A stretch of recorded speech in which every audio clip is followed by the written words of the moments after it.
Non, non, ce n'est pas ça. La Bible est exact qu'il faut balaga nécessairement. Moussa Nanzambe, pasteur ou prophète, non. Chacun a sa destinée, chacun a sa mission. D'abord, logiquement, tobandaka, biso ba chrétien tobandaka wapi, na eza la volonté ensemble. Et si ce n'est pas la volonté de Dieu, là, ce n'est pas autorisé. Il y a qu'à lier bango ensemble. Eza que nous avons perception pour ça la alliance où ils allaient ba autre nation, c'est-à-dire aux ba chrétiens, c'est-à-dire que nous avons perception où ils dans la Bible. Les alliés qui ont basa image, basa combo yo déjà, combo papa zali et comment on peut quitter Liban, c'est-à-dire que ba yebani déjà. Alors conseil est que base à la serviteur, base à la servant de Dieu parce que combat papa za ba sali combat papa te. Tout l'ingate séparation, ba divorce c'est ça là. Mais ba caractère azane peut-être asa pasteur te. Mais à cause peut-être caractère na yo à cause de la divorce. Tu es préparé. Ce qu'on a préparé dans le mariage, par exemple, ce qu'on a affronté. Voilà pourquoi Dieu doit être au centre. Jésus, la parole de Dieu doit être au centre. Et savoir aussi consulter Dieu. Il y a des défis à l'Ibala, il y a des combats à l'Ibala. Parce que ce n'est pas facile. Et la Bible dit que personne ne sait pas ce que Dieu a joint. Et il y a au Bali, n'importe qui te parfois à l'image joint. Donc tu dois vraiment et protéger cette identité, ce nom-là, il y a Papa Alain Moloto. Oza muto yo obali muto yebani. Yebake kombe kozala. Et que prophétie go bimanango, parce que tout le monde peut prophétiser. Dans les derniers temps, dans les derniers jours, j'ai répandu mon esprit sur toute chair. Parfait. Vous allez prophétiser tout ça. Vous aurez des songes et des visions. Alors la prophétie est censée édifier le peuple de Dieu. Il faut toujours qu'on condamne aux hommes à la montée. Il y a des prophéties, mais aux hommes à la montée, ils ont encouragé les sociétés. La vraie prophétie, on a toujours dit, c'est la parole de Dieu. Voilà. Et là, lorsque la parole de Dieu, c'est Jésus lui-même, c'est le chemin, c'est la vérité et la vie. Bible 2 Chroniques 20. Confiez-vous à l'Éternel, vous serez affermis. À ses serviteurs, vous réussirez. Dans l'homme de Dieu, vous consultez pour réussir. Mais ça, il y a faux. Se consulter, c'est pour perdre. Ce n'est pas l'élu. Mais avant Bimisala, ça ici, ôter cette pierre. Donc, si tu veux que Jésus parle dans ta vie, tu dois respecter le principe d'ôter la pierre. mmfcontent.co.uk www.mmfcontent.co.uk MMF, comptabilité professionnelle pour tous. Thank you so much, Mr. Etienne Momavuli Mwanamboka.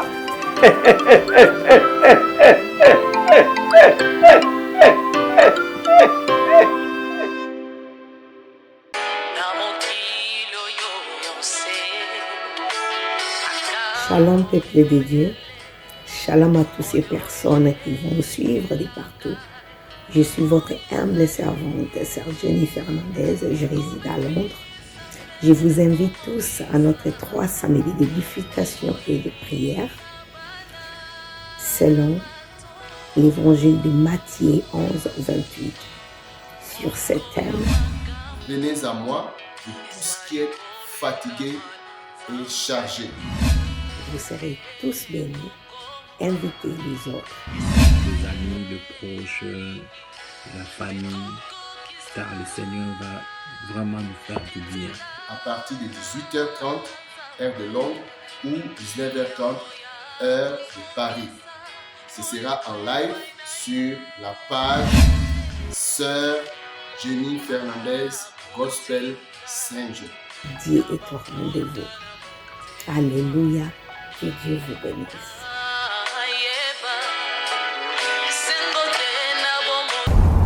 Chez Bissou Télévision, chaîne Oyo Kokani na yo.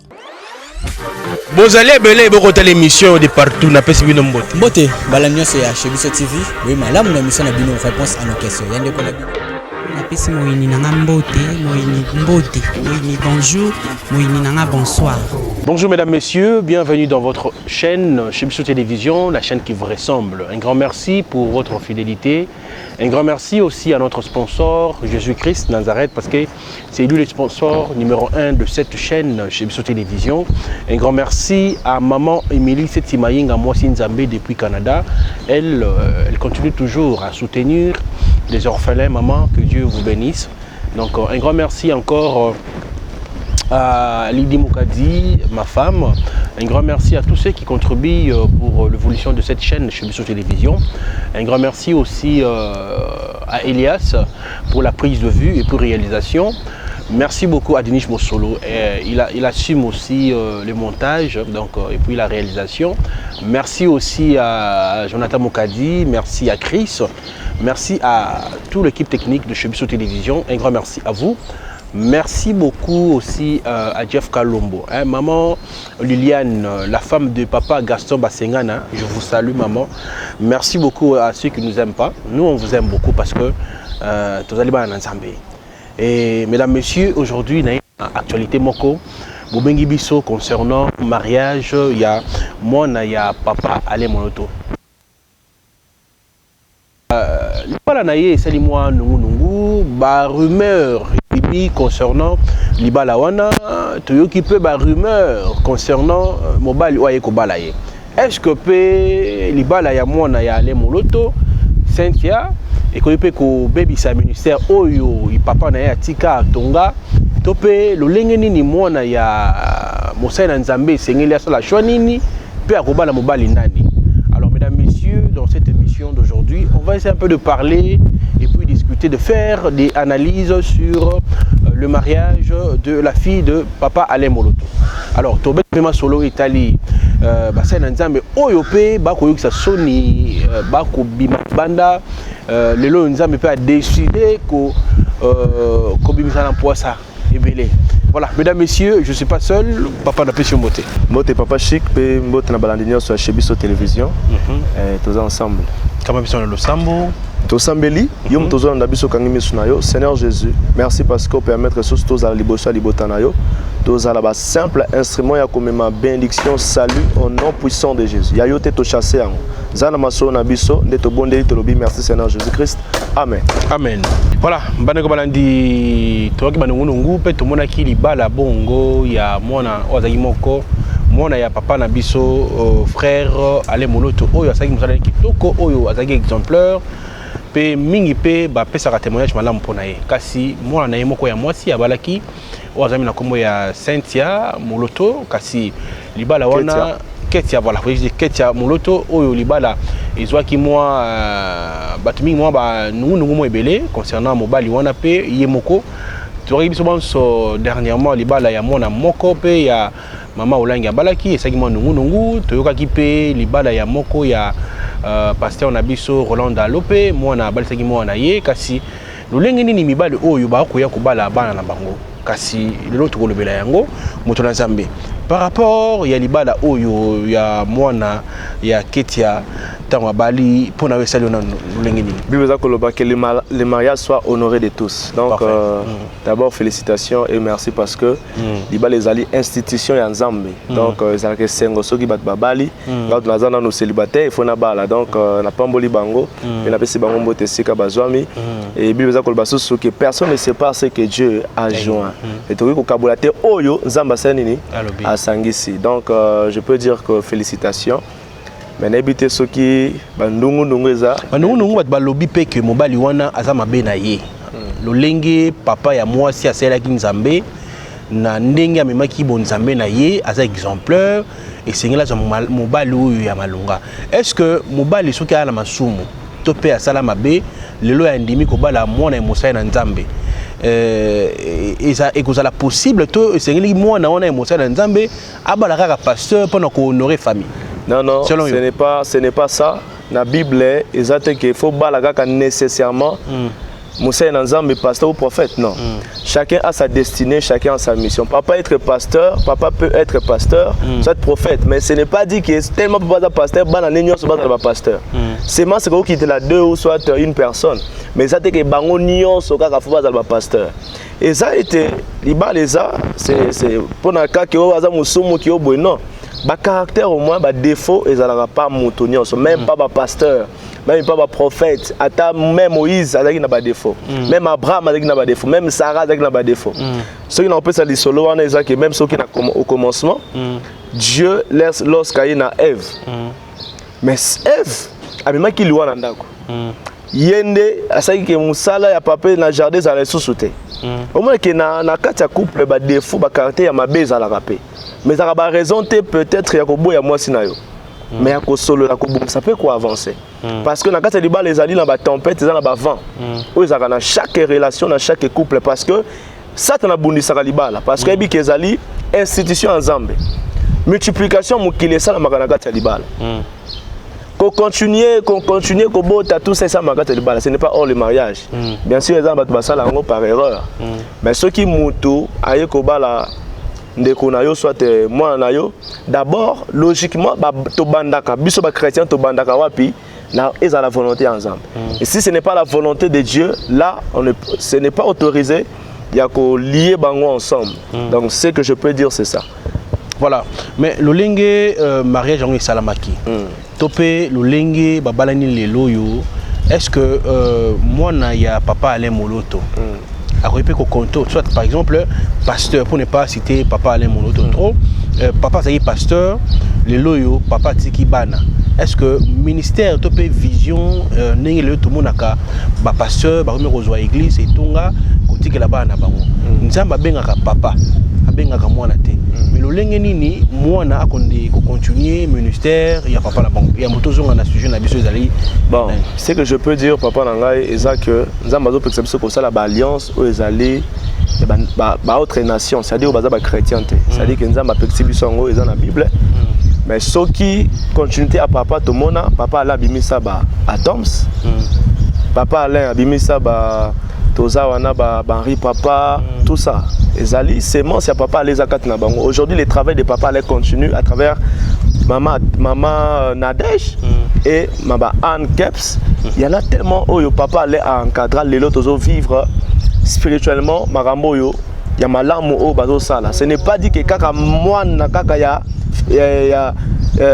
oyo boti kaka boende yene ka fa continuer mission na yo dans la mission eza zamenda sala ka shoya batoni na kopesa bâton pour continuer travail donc ce que je peux dire c'est ça ce n'est pas que non nécessairement que oyo aboti na boende ya continuer mission donc mission ya papa aller eza ko continuer na papa Toms na maman Nadège et d'autres artistes. Donc ce n'est pas que moi en plus on ne peut pas seulement influencer l'église. Il y a cause à la pasteur, soit cause à la chantre. Tu peux influencer le monde par de bonnes choses par la parole de Dieu en étant ministre aussi, député, président de la République. Donc tu peux remplir ta mission dans musala nyonso onza mapesio. Ata mutapusu, moto nyonso ata caméraman. Dans musala ozanango tu peux apporter la pierre à l'édifice et l'œuvre de Dieu va continuer. Le loyo mwana Ketia Moloto akoyi na mobali wa bali topé bitumba topé kuswa nekoti écoute parce que papa la banga moto ayeba na star quelque part et que be ko affecté kondima ya bato ba nimela papa Alain Moloto. Bon, ezali keza baza image baza kombo yo déjà komba papa ezali et komba na pe quitter libana ça dit que ba yebani déjà.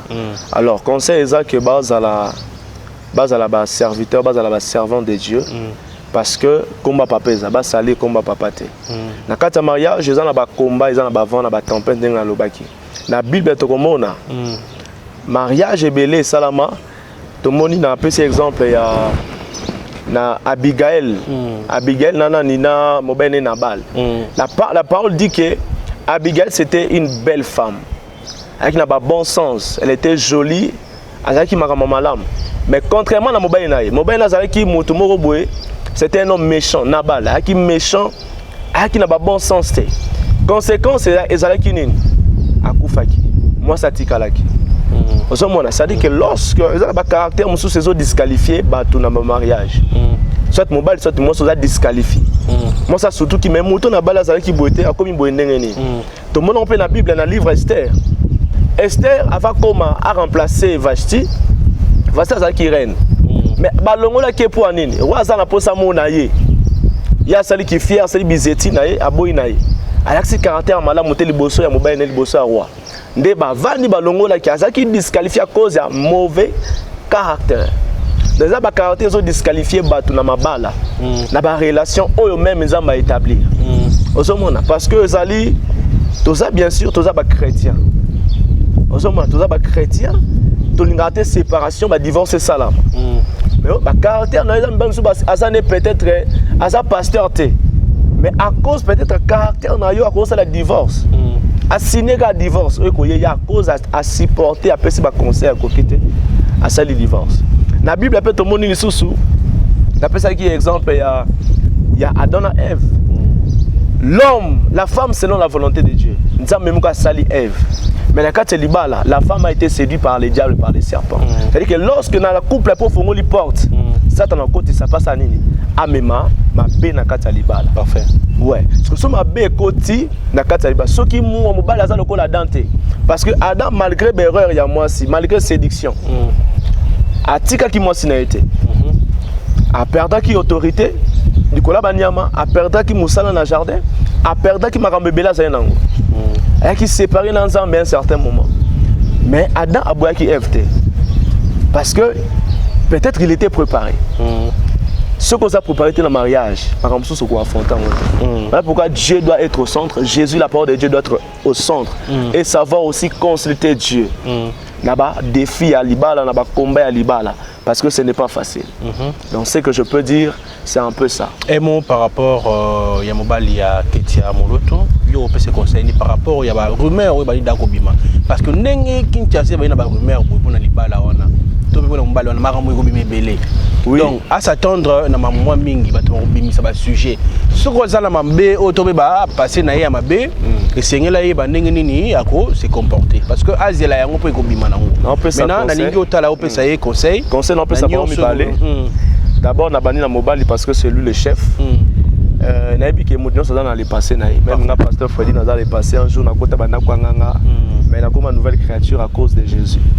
Motobali azali moi na ya papa Alain Moloto asala kombo azali moto vraiment servir nzambe na crainte pe aza vraiment honoré na mboka na biso et yeba ke obali n'importe qui te parfois ya image wana donc tu dois vraiment kotambola boye et protéger cette identité ce nom là ya papa Alain Moloto oza moto yo obali moto ayebani yeba ke kombe kozala Kinshasa na biso Congo soto yebi ba ko solo pe makambo ebele oui mabe ebele ça dit que zala matoyi na yo kanga matoyi biyoka yokate ba oselo ba fausse vidéo o boye yo zala nani zala ikenge parce que ba kombe yaka na libala nyonso parce que ce n'est pas facile na côté à moi si soutenir pe mobile na yo na ba oele ba nyonso ko ya parce que yoza oyo yebani mobile peut-être ayebani te vraiment mais yo soutenir paix ils ont été point fort pour nous quitter ça paix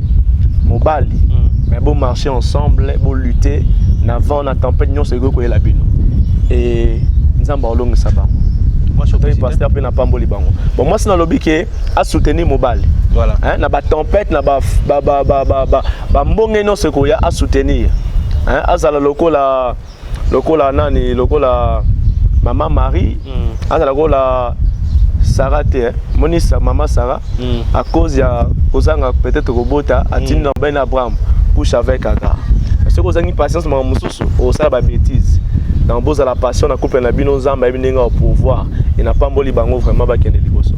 Voilà mesdames messieurs tout continuer émission boyoki conseil ya mosai na nzambe et nazama mingi oloba nana beso ko mama mwepene mais na otala nanu il ça bien tu vois chiko pe bandi le bana to yoki makambo pona mwana ya mama nani ya papa Moloto surtout mobali to yoki makambo makambo ebele na boko loba ote jeunesse faut bimsa te na garder pe na garder yango est-ce que moninga na émission na lobi mabe te lobi te bandeko est-ce que ngai na lobi mabe lobi te to pe na tongi mutwao na lobi ka to yo mais oui que papa chip atanga musa na bino mais ya makamsu faut pas ko bimsa papa est-ce que na lobi c'est ça na lobi te voilà peso ka mais na prévenir ka soki boyoki to zongi susu parce que et puis pour ngane na bona ngo loba po musu pe ko za la vraie te musu pe ko za la vraie te mais to yoki quand même mais na je me réserve pour ne pas na bomba to bala na sika pour ne pas beaucoup dire à la télé mais nga conseil na ko pesa kaka to yoki déjà mais bozala ekenge non on est là pour mais nga pesa ba conseil pour bala déjà ote nga bala na te nga conseil na nga mabe conseil na nga na pesa kuma conseil mabe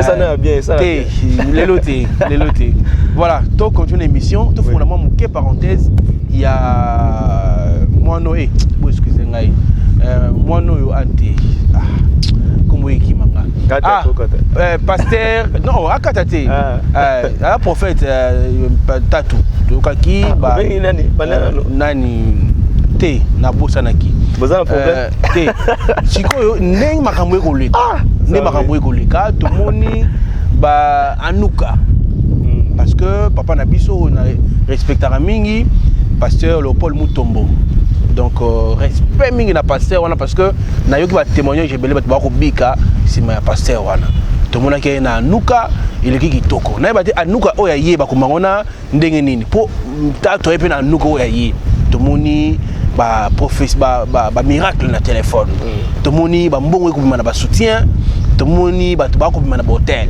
papa na moni son hôtel osimbi ngani na maboko na moni aussi dans un hôtel aussi préservatif na maboko olingo sumuka est-ce que makamona ekobakisa un plus na peuple de Dieu topé lo lenge ya komema makambo ngo eza malamu te bon na moni elo epesinga kana makasi ba ndeko bolanda est-ce que ça doit virement ya nzambe alui nzambe alinga virelo mbongo abengi frère moi abengi papa mbongo ekoti na moni mbongo papa nanga est-ce que to boyite ke nzambe aza capable de kosala makambo nyonso lo lenge prophète Joël tato agomema yango ezali malamu bon 1 Thessaloniciens chapitre 5 parfait le verset 20 nakiti Dieu akoloba boy ne méprisez pas les prophéties na 21 mais examinez toutes choses. Retenez ce qui est bon. Abstenez-vous de toute espèce de mal. Amen, amen. Et que prophétie go bimanango, parce que tout le monde peut prophétiser. Dans les derniers temps, dans les derniers jours, j'ai répandu mon esprit sur toute chair. Parfait. Vous allez prophétiser tout ça. Vous aurez des songes et des visions. Alors, la prophétie est censée édifier le peuple de Dieu. Lorsque la prophétie n'édifie pas, et ce sont sabatuna, koyeba nzambe te na intimité na nzambe te, na bonne relation na nzambe te, prophétie wana, ce que zali na parole te, je peux na non, ce n'est pas, ça m'édifie pas na rejeter na ngambo. Ozomona. Et ça m'a ramsou saison les église na biso à Congo. Boyeba ke je ne parle pas des prophètes Joël Francis Tatou n'a pas si mbote parce que un vrai commandant ne doit jamais tourner ses armes contre ce frère parce que tout ça biso se passe dans Zambie. Mais il faut toujours condamner aux hommes à la montée. Il y a des prophéties mais aux hommes à la montée canabiso et ça pour encourager les sous-soutés. Ils ont un bon sens c'est vraiment té. Et beaucoup ça séduit ça. Les autres bébés ça image à l'église. Donc il y a des sous na on a battu nyonso boyi ba eloko moko. Dans un deux pierres. Na deux pierres parce que il faut toyeba. Il y a parmi les peuples des faux prophètes et il y aura de même parmi vous des faux docteurs qui introduiront des sectes pernicieuses, c'est-à-dire dangereuses, et qui, régnant le maître qui les a rachetés, attireront sur eux une ruine soudaine. Plusieurs le suivront dans leur dissolution et la voix de la vérité sera calomniée à cause d'eux. C'est-à-dire que les hommes professeurs M. Salama, au moment où kofinga bassin ensemble même il y a vrai à cause ya ba prophétie mususu on m'a dit que ça tellement assez ce n'est pas Dieu vraiment et ça fait mal si ko batuné ce ko balingi bongo bato bele balingi ba genre prophétie ba spectacle tout ça on a bato comme une église surtout bana basi balingi ba spectacle balingi oyo non habité et c'est mamona ba spectacle or makamso eza ko édifier. La vraie prophétie, on a toujours dit, c'est la parole de Dieu. Voilà. Et là, lorsque la parole de Dieu, c'est Jésus lui-même, c'est le chemin, c'est la vérité et la vie. Voilà. La prophétie est censée te donner la vie, te donner, te montrer le chemin, te faire vivre aussi dans la vérité. Alors, ceux qui va promettre Zobima, tout ça qu'on analyse, n'est-ce pas pasteur, pour garder réputation église. Mais bateau bozo vivre makambo bozo à la prudence parce que nous sommes tellement mélangés, il y a les faux, il y a les vrais. Beaucoup me belé. Toza est belé et c'est un peu tout à fait belé. Mais c'est quoi apparemment c'est comme si tout le monde va comprendre que tout le monde vraiment qui n'est pas ensemble et en mafia escroquerie ils se commis par pasteur. Yango to kotanga. Pasteur assis si bas une église. Pasteur donc par contre mon abino quelque part beaucoup sangana te bon mais comme que moi n'habite na mboka na biso pe avant monta fongo l'église nano et ça vraiment que na okaki mokona ni gouverneur na biso atinga chama mibe comme na quartier moko di église kaka parce que na quartier to mona ta ba avenue ezabu akola ta 20 avenue to bigé na quartier yo to na di église so le maximum mais le to mona avenue moko plus de 6 églises. Pour certaines personnes, Papa Chic, il y a même dans ça bino ba vrai bazana ba faux. Oye bien. So yumo Rolanda oye ba ke o aza akomina no to ba ngo parce que os journalistes ont expérience. Et Rolanda moninga no journaliste bité o aza nano abandisika. Soit atanga te oye bango. Ndenge mo pe na biso. Alors ba faux bazo ya pona ko salir nde ba vrai. Mission na bango eza ke tous à la salir ensemble. Bango ba be ba itali bango te. Bo baza déjà salité. Mais bango ba sala makamba bongo parce que ba c'était vrai azawa puis fois azawa. Voilà pourquoi bazo ça ba acte wana. Mais biso tous à la kaka prudent, tous à la paix na révélation tout marché na esprit pour na koyeba ko discerner ba faux na ba vrai. Et ça que cause à la l'église à l'ébé na Congo, c'est bien, il y a malam, c'est bien parce que ma bezo ko la paix. Population peso mate, zo singa paix, l'église pèse à la pour sauver. Baba réseau est belé. Pourquoi pas parler de réseau ko la ma bezo bote belé. Les autres singa paix église za la. Mais ça la batebe bazo ya na église ne pour na ko bebisa. Bazo église cop. On a ene pour na cop. Or la mission c'est sauver des âmes. C'est préparer l'église à l'enlèvement. C'est préparer des enfants de Dieu à la rencontre de l'époux, notre Jésus. Mais ça n'a pas été belé, Papa Chic, bah y a un peu de cop. Alors quand on a libala, la prophétie, alors quand on a mutu quand la prophétie a mabé et tout ça. Mais belé bah si milango pekis. Alors toujours demander, Sambela est-ce que Moussa Nzamboana a vrai ou faux? Et surtout Moussa Nzambe a témoignage. Ok. Tu vois babango na misala na bango. Alors ceux qui déjà aux un témoignage à malamuté. Oh, il y a ma baie qu'on se confie dans mon sein dans un bon athée. Voilà. Si vous avez ma sûreté, ne se confie pas parce que tu peux perdre. Bible Kolobana, 2 Chroniques 20-20. Confiez-vous à l'Éternel, vous serez fermé. À ses serviteurs, vous réussirez. Dans l'homme de Dieu, vous consultez pour réussir. Mais ça, il y a faux. Se consulter, c'est pour perdre. Au vivre à perdre, donc c'est ce que je peux dire. Donc, gouvernement, la biso place dans Moussala Kosala. Et biso nous allons musala ko sala mais ba ko zala wana ta gouvernement sala attendez ni ba on peut ba zala wana donc il faut garder la mode prudence car la prudence fait défaut le peuple tombe. Voilà mesdames messieurs on continue Motona Nzambe terminé le peuple de Dieu lelo pour na mois autokoti deuxième mois février tout on connaît déjà donc Nini, peuple de Dieu, va retenir pour l'émission Lelo. Oui, pour le mois de mars, papa, message c'est les changements dans l'obéissance. Okay. Pour monter à vivre modification, à vivre évolution, à vivre progrès, à vivre miracle, il faut obéir. Voilà. À obéir la parole de Dieu. Parfait. À obéir na mungongo ya Moussa Nzambe parce que obéir l'église de Dieu parce que dans l'église on voit l'homme de Dieu. Obéir selon la parole de Dieu. Ah, ok, d'accord. N'est pas obéir seulement. Lorsque tu obéis, c'est la parole de Dieu. Parfait. Natanga na 2 Rois. Faut te comprendre Maramususu. Na 2 Rois. 2 Rois chapitre 5. 2 Rois chapitre 5. Bani la verset 8. Tanguy, te comprendre. Je lis la parole au nom de Jésus. Amen. Lorsque Élisée, homme de Dieu, apprit que le roi d'Israël avait déchiré ses vêtements, il envoya dire au roi, pourquoi as-tu déchiré tes vêtements? Laisse-les venir à moi et il saura qu'il y a un prophète en Israël. Naaman vint avec ses chevaux et son char et il s'arrêta à la porte de la maison d'Élisée. Élisée lui fit dire par un messager, va et lave-toi 7 fois dans le Jourdain. Ta chair redeviendra saine et tu seras pur. Naaman fut irrité et il s'en alla en disant, voici je me disais, il sortira vers moi et il se présentera lui-même. Il invoquera le nom de l'Éternel, son Dieu. Il agitera sa main sur la place et guérira les lépreux. Le fleuve de Damas, là-bas, il est. Papa, ne va-t-il pas mieux que toutes les eaux d'Israël? Ne pourrais-je pas m'y laver, devenir pur? Et il en retournait et parlait avec fureur. Mais ses serviteurs s'approchèrent pour lui parler et lui dire, mon père, si les prophètes te demandaient quelque chose de difficile, ne l'aurais-tu pas fait? Combien plus dois-tu faire ce qu'il t'a dit? Lave-toi et tu seras pur. Il descendit alors et se plongea 7 fois dans le Jourdain selon la parole de l'homme de Dieu. Et sa chair redevint comme la chair d'un jeune enfant et il fut pur. Naaman azalaki chef, il y a armée, il y a roi, il y a Syrie. Azalaki un homme fort, un homme vaillant. Problème à moto, azalaki le proie, il a maladie. Et lorsqu'il a rencontré le prophète Élisée, un homme qui craint Dieu, Élisée qui t'a coûté un été. Après ce qu'il y a kende na Jourdain, ami 7 fois. Va et lave-toi et tu seras pur, tu seras guéri. Et c'est là qui m'a lobé et bimi. Pas vivre un changement et c'est là qui n'a pas nini aboua kama na Jourdain 7 fois. 7 fois oui. Ba te belé bazo ko respecter ba principe wana te.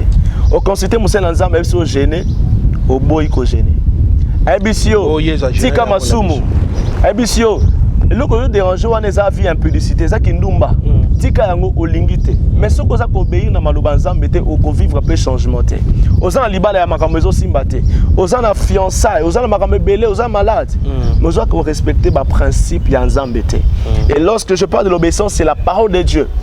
Et c'est la voix de l'homme de Dieu qui craint Dieu. Jésus a eu une fête à Cana. La mère de Jésus a dit à ses disciples, faites ce qu'il vous dira. Lorsqu'on voit la femme, la mère de Jésus, c'est l'église. Et nous sommes dans l'église, nous sommes l'église. Nous sommes les serviteurs. Tout ça coopérer dans cette église. Pour que maïs a changé en vin, il a fallu que bas vase, ba remplir yango maï. Et lorsque et lorsqu'on parle de l'eau, c'est la parole.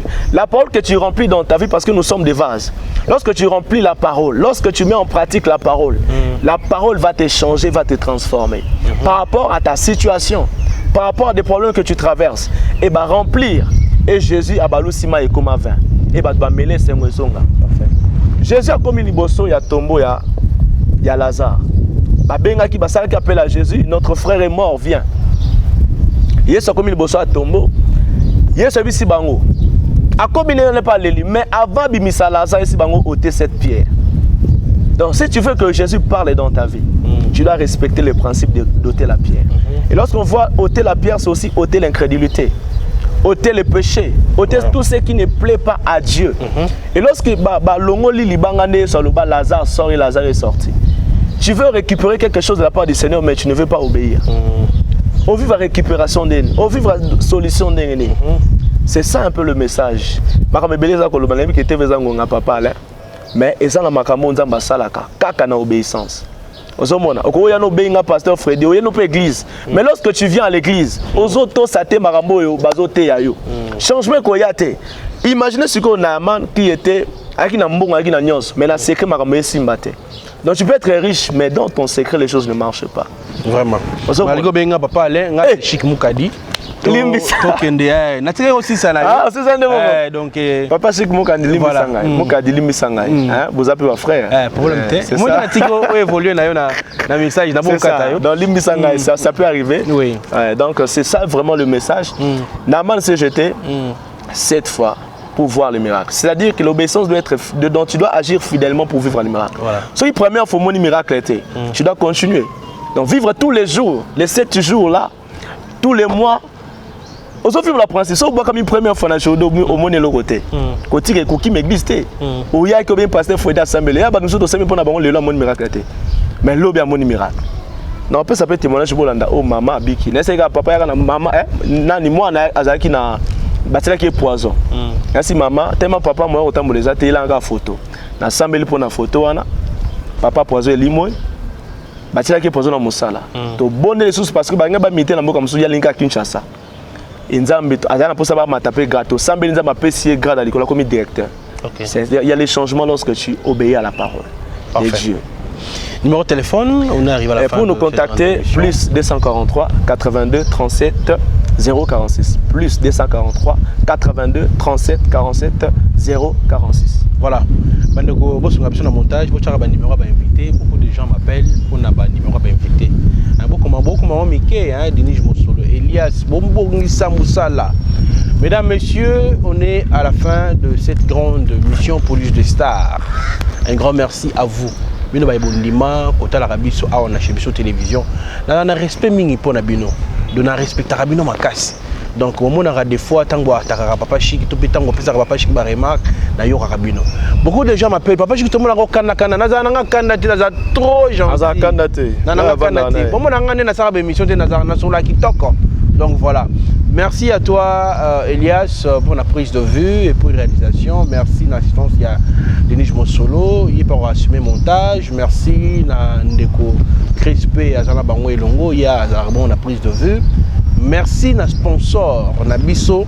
En tout cas, il y a ndima biso na bosalité na biso, il y a ndima biso na neto za la comportement na biso mususu mais sponsor wana ndima biso na bosoto na biso pe akufela biso na ikulusu. Na Tanzanie Jésus Christ, il y a des sponsors ya Yambo Awa na chez biso télévision. Sans y biso to évoluer na biso te. Ya mo na tchakika toujours liboso. Ya mo na tango ba bonisa chez biso télévision. C'est comme si tango bonisa biso bonisi mbala mo Jésus Christ parce qu'il y a des sponsors na biso. Pour tous années longo.